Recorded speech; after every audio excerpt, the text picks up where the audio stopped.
डमहा ले लो डमहा तुम्हार गाँव में बेचे बराए हाँ ले ले आना। डीजे हरि ओम साउंड गढ़होवली। कैसे लगाए हैं? कई रुपया किलो है वो?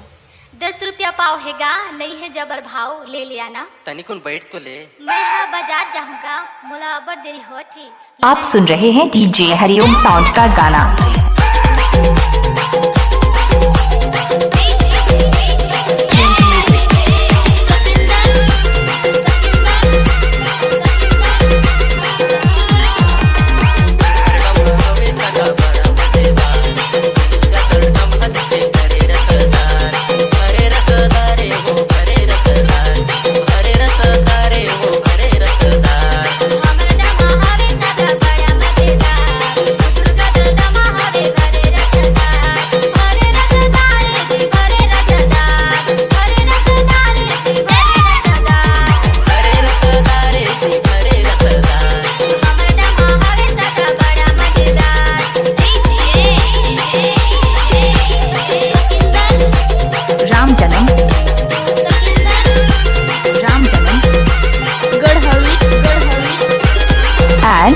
देव कुमार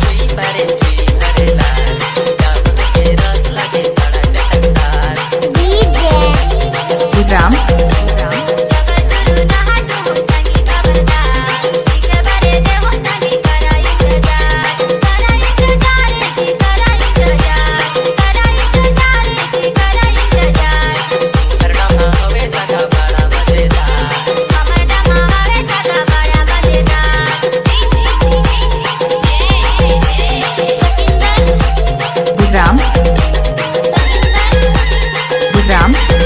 and रवि